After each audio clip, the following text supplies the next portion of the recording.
वैसे तो ये तारीख अधिकतर लोगों के लिए आम दिनों की ही तरह थी, मगर दिल्ली के नरेला में रहने वाली प्रीति राठी के लिए ये दिन बेहद खास था। आज पहली बार प्रीति दिल्ली के बाहर जा रही थी। पहली बार घर छोड़कर बाहर जाने की वजह से मन में थोड़ी घबराहट भी थी, लेकिन खुशी भी थी, क्योंकि प्रीति ने वो कारनामा किया था जिस पर उसके पूरे परिवार को नाज था। दरअसल 23 साल की प्रीति राठी ने दिल्ली से ही नर्सिंग की पढ़ाई की थी। पढ़ाई पूरी करने के बाद वो मिलिट्री हॉस्पिटल में नर्स बनना चाहती थी। इसके लिए उसने तैयारी भी शुरू कर दी थी। इसी दौरान इंडियन नेवी में नर्स की वैकेंसी निकली। प्रीति राठी ने भी इस जॉब के लिए अप्लाई किया और एग्जाम में शामिल हुई और सफल भी हुई। प्रीति नेवी में बतौर नर्सिंग ऑफिसर सिलेक्ट कर ली गई। अब सभी कागजी कार्रवाई पूरी हो चुकी थी और अब प्रीति को मुंबई के कोलाबा में स्थित नौसेना ऑफिस में रिपोर्ट करना था और उसे आईएनएस मुंबई में बतौर सेकंड लेफ्टिनेंट ड्यूटी ज्वाइन करनी थी। इसी वजह से प्रीति मुंबई जा रही थी। चूंकि परिवार की बेटी पहली बार दिल्ली से बाहर जा रही थी, इसलिए प्रीति को मुंबई तक छोड़ने पिता अमर सिंह राठी, चाचा विनोद कुमार दहिया और चाची सुनीता दहिया भी साथ में जा रहे थे। इन सभी को गरीब रथ एक्सप्रेस से मुंबई के बांद्रा स्टेशन पर पहुंचना था। तय समय पर 1 मई 2013 को ट्रेन दिल्ली के निजामुद्दीन स्टेशन पर आकर रुक जाती है। ट्रेन रुकते ही प्रीति अपने परिवार वालों के साथ जल्दी से ट्रेन में सवार हो जाती हैं और सभी अपनी अपनी सीट पर बैठ जाते हैं और ट्रेन अपनी मंजिल की तरफ बढ़ चलती है। इस ट्रेन में काफी भीड़ भाड़ थी। सीट पर जितने लोग थे वो तो थे ही, इसके अलावा काफी लोग खड़े भी थे, इसलिए बोगी के अंदर गहमा गहमी कुछ ज्यादा ही थी। ट्रेन के अंदर भीड़ के बीच एक युवक ऐसा भी था जिसने अपना चेहरा गमछे से छुपाया हुआ था और कैप पहना हुआ था। वो किसी से बातें नहीं कर रहा था, लेकिन कभी उठकर बाथरूम की तरफ जाता था तो कभी वापस आकर सीट पर बैठ जाता था और वो अक्सर प्रीति को झांकने की कोशिश करता था। ये बात प्रीति के परिवार वालों ने भी नोटिस की थी और वो कुछ ज्यादा ही सतर्क हो गए थे। खैर, भीड़ भाड़ और गहमा गहमी के बीच सभी लोग लगभग सो गए। रात यूं ही गुजर जाती है। सुबह होते ही सभी लोग उठ जाते हैं और इधर ट्रेन भी अपनी मंजिल की तरफ तेजी से बढ़ते हुए मुंबई पहुंच जाती है। अब तारीख बदलकर 2 मई 2013 हो चुकी थी। प्रीति और उसके परिवार वालों को बांद्रा टर्मिनल पर उतरना था। सुबह के 8:05 पर ट्रेन बांद्रा स्टेशन पहुंच जाती है और प्रीति, उसके पिता, चाचा और चाची सभी ट्रेन से उतर जाते हैं। यहां से अब सभी अपनी अगली मंजिल की तरफ बढ़ना शुरू कर देते हैं। ट्रेन से उतरने के बाद प्रीति थोड़ी थकी हुई महसूस कर रही थी, इसलिए वो थोड़ा धीरे धीरे चल रही थी, जबकि प्रीति के पिता और उसके चाचा चाची प्रीति से कुछ कदम आगे चल रहे थे। जब प्रीति ने देखा कि वो चलने में अपने पिता और चाचा चाची से काफी पीछे हो गई है, तो वो भी अपने कदम को तेजी से बढ़ाना शुरू कर देती है ताकि वो उन लोगों के पास पहुंच सके। अभी प्रीति ने अपने कदम तेजी से बढ़ाने शुरू ही किए थे कि अचानक प्रीति महसूस करती है कि किसी ने उसके कंधे पर पीछे से छुआ है। प्रीति के कदम अचानक रुकते हैं और वो पीछे मुड़कर देखती है कि किसने उसे छुआ है। प्रीति जैसे ही अपना चेहरा पीछे करती है, उसे वही लड़का दिखता है जो अपने चेहरे को गमछे से छिपाकर उसकी बोगी में ही बैठा हुआ था और लगातार उसे देखने की कोशिश कर रहा था। उसे देखने के बाद प्रीति कुछ समझ पाती उससे पहले ही वो नकाबपोश लड़का एक डब्बा निकालता है और अगले ही पल उस डब्बे में से कुछ प्रीति के चेहरे की तरफ फेंकता है।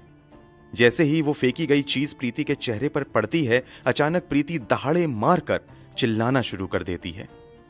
प्रीति की आवाज सुनकर उसके पिता और चाचा चाची दौड़कर उसके पास आते हैं। दूसरे पैसेंजर भी प्रीति के आसपास जमा हो जाते हैं। प्रीति की हालत देखकर लोगों को समझ आ जाता है कि दरअसल किसी ने उसके चेहरे पर फेंक दिया है। प्रीति के पिता और चाचा चाची जैसे ही प्रीति को संभालने की कोशिश करते हैं, एसिड के कुछ छींटे प्रीति के कपड़ों से उनके हाथों पर भी लगते हैं और उन लोगों के भी हाथों में जलन शुरू हो जाती है। फिर भी वो सभी अपने दर्द को भुलाकर प्रीति को संभालने में लग जाते हैं। प्रीति के पिता और चाचा तुरंत उसे उठाते हैं और स्टेशन मास्टर के ऑफिस में लेकर चले जाते हैं।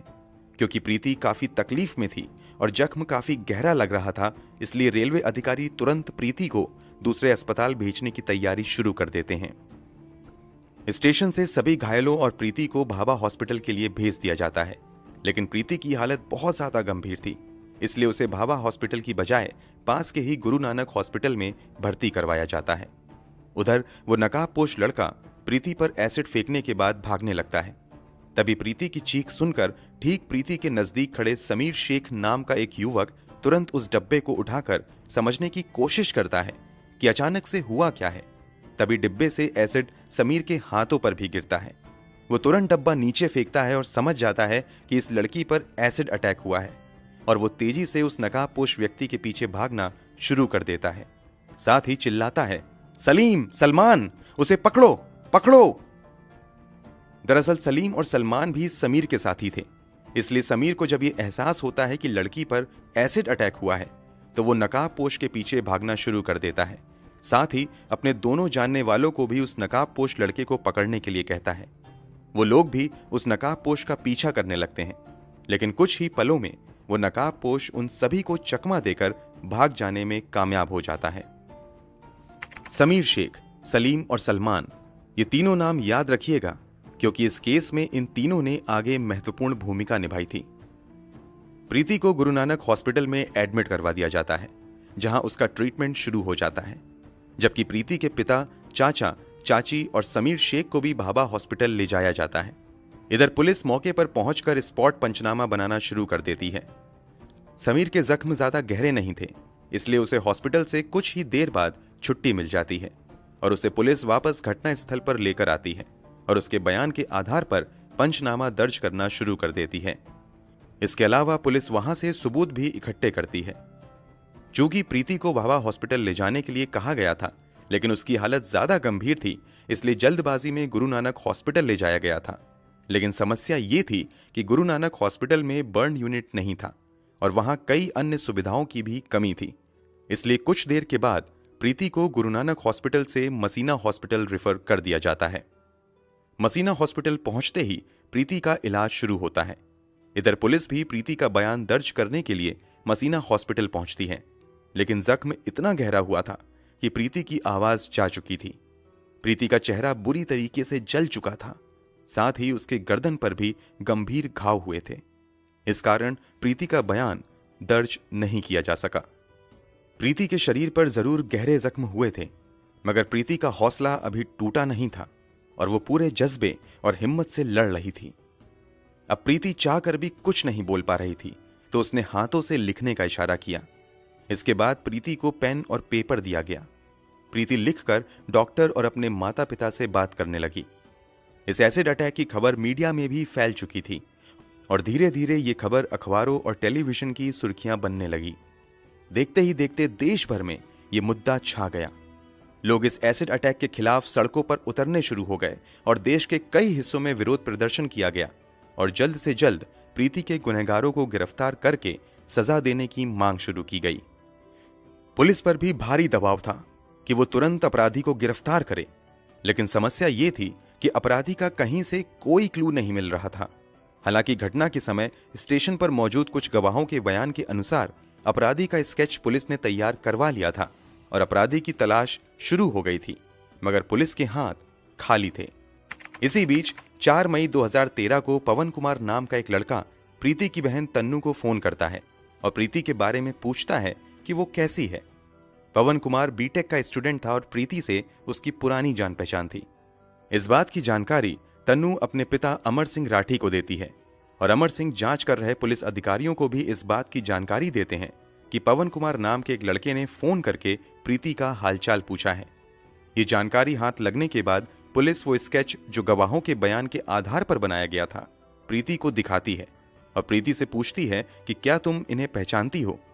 जवाब में प्रीति बोर्ड पर 3 नाम लिखती है, सत्यम, अंकुर और पवन कुमार। प्रीति के अनुसार स्केच में दिख रहा लड़का इन तीनों में से कोई एक था। क्योंकि प्रीति ने भी पवन कुमार का नाम लिया और पवन कुमार ने फोन करके प्रीति का हालचाल जाना था, इसलिए पुलिस अनुमान लगाती है कि शायद पवन कुमार ने ही प्रीति पर एसिड फेंका होगा और वो जानना चाह रहा होगा कि प्रीति जिंदा है या मर गई। इसलिए पवन कुमार को शक के दायरे में लेते हुए पुलिस जांच शुरू कर देती है और तुरंत पवन कुमार की तलाश में लग जाती है। कुछ दिनों की खोजबीन के बाद 9 मई 2013 को पुलिस पवन कुमार को गिरफ्तार कर लेती है। इस गिरफ्तारी की खबर के बाद लोगों का गुस्सा और भड़क जाता है और वो जल्द से जल्द अपराधी को कड़ी से कड़ी सजा दिलवाने की मांग करना शुरू कर देते हैं। लोग प्रीति के जल्द से जल्द स्वस्थ होने की भी दुआएं कर रहे थे, मगर प्रीति की हालत दिन प्रतिदिन बिगड़ती ही जा रही थी।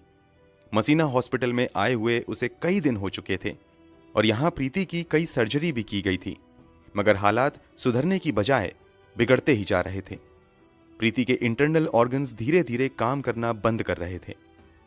मसीना हॉस्पिटल के डॉक्टर को लगने लगा कि प्रीति की हालत ज्यादा गंभीर हो रही है, तो उन्होंने तुरंत प्रीति को रेफर करते हुए बॉम्बे हॉस्पिटल भेज दिया ताकि बेहतर इलाज मिल सके। क्योंकि इस केस से लोगों का सीधा जुड़ाव हो चुका था और लोग हर पल प्रीति के हालात के बारे में जानना चाहते थे, इसलिए सरकार की ओर से भी प्रीति को बेहतर से बेहतर इलाज देने की व्यवस्था की जाती है। जैसे ही प्रीति को बॉम्बे हॉस्पिटल लाया जाता है, देश के टॉप स्पेशलिस्ट डॉक्टरों की टीम बनाई जाती है और उन्हें ही प्रीति की इलाज का जिम्मा दिया जाता है। लाख कोशिशों के बावजूद यहां भी हालात सुधरने की बजाय बिगड़ते ही जाते हैं और प्रीति वेंटिलेटर सपोर्ट पर चली जाती हैं। फिर भी डॉक्टर हार नहीं मानते हैं और प्रीति की जान बचाने की हर संभव कोशिश करते रहते हैं। एसिड अटैक को हुए लगभग 2 महीने हो चुके थे और प्रीति अब भी हालात से लड़ रही थी, लेकिन अंततः 1 जून 2013 को दिल की धड़कन रोकने की वजह से प्रीति इस दुनिया को छोड़कर चली जाती हैं। प्रीति की मौत की खबर से देश में गम और गुस्से की लहर दौड़ जाती है। हर कोई प्रीति के जाने से सदमे में था।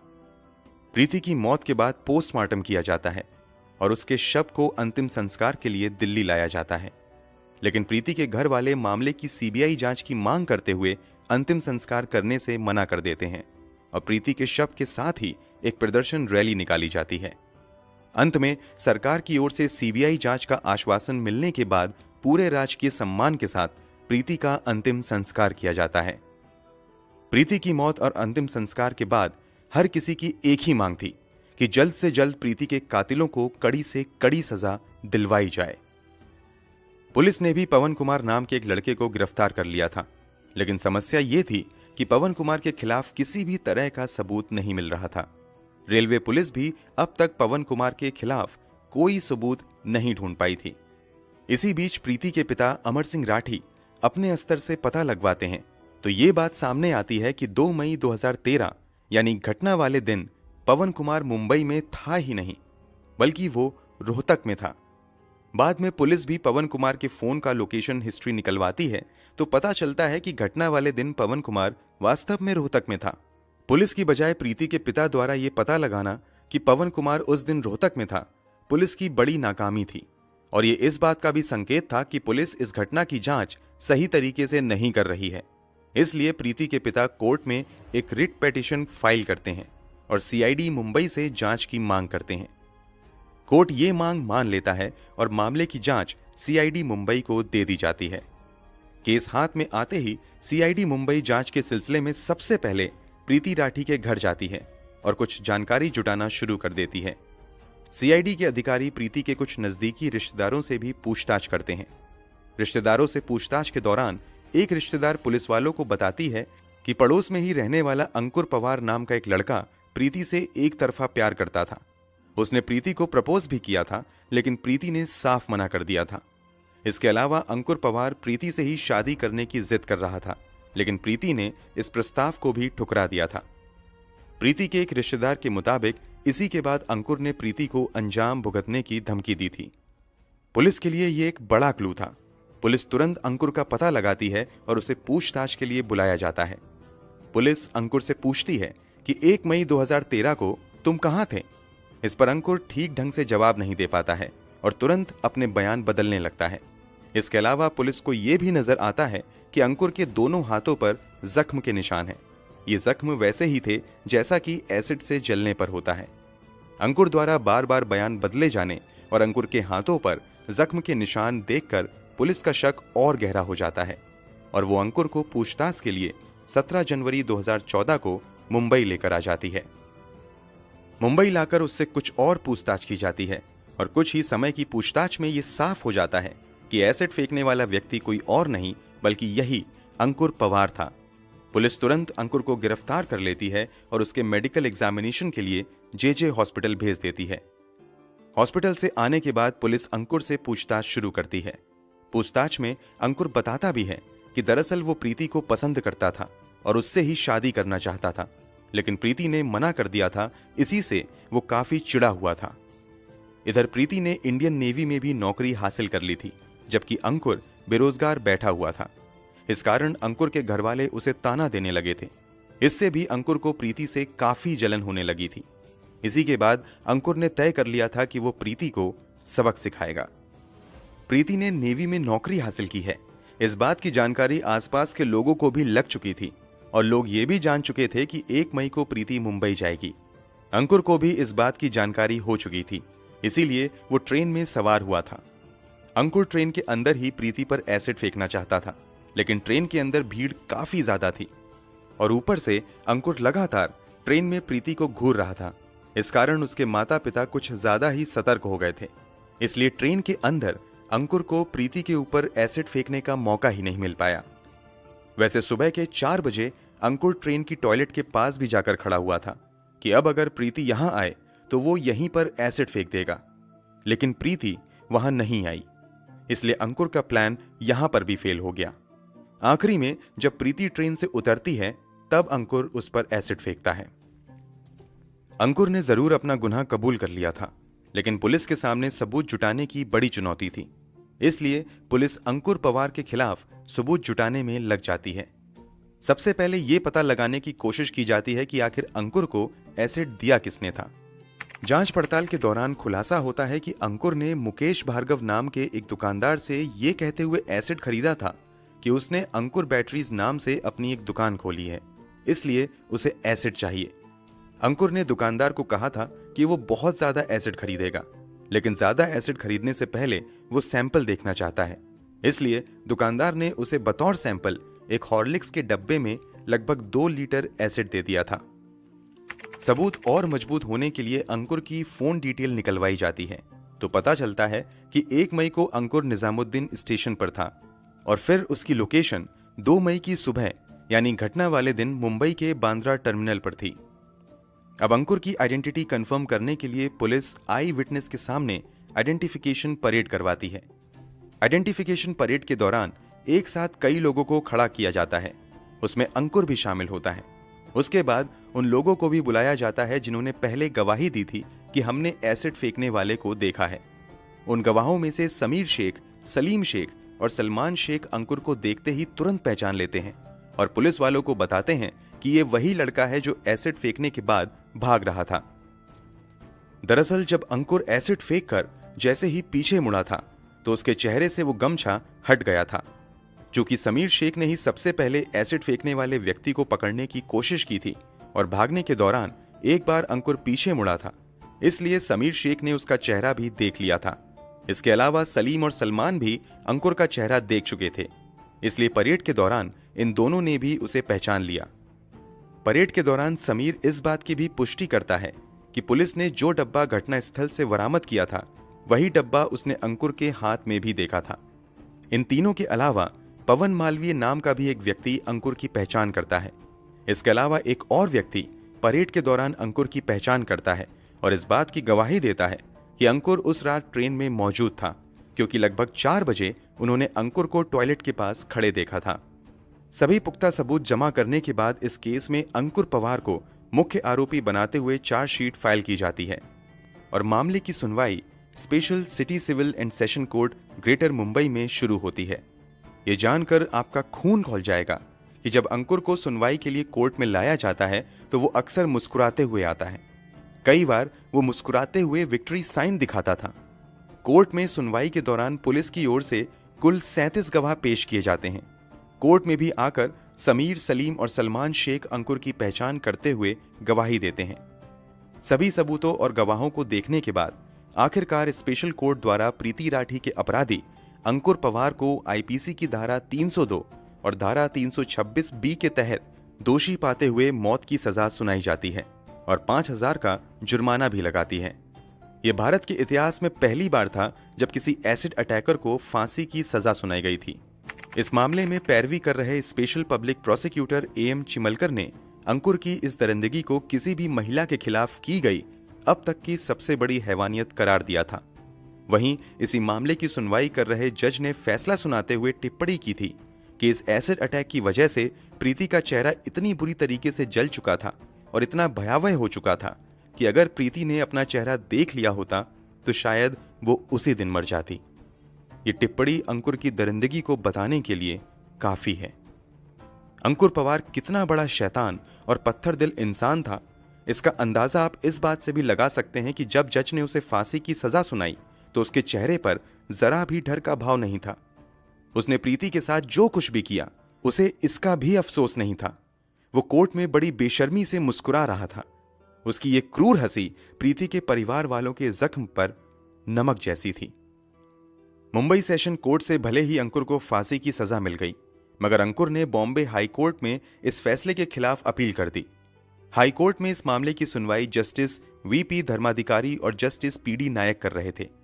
इस मामले की लंबी सुनवाई के बाद जून 2019 में बॉम्बे हाई कोर्ट ने सेशन कोर्ट के फांसी के फैसले को उम्र कैद में बदल दिया। वैसे जिस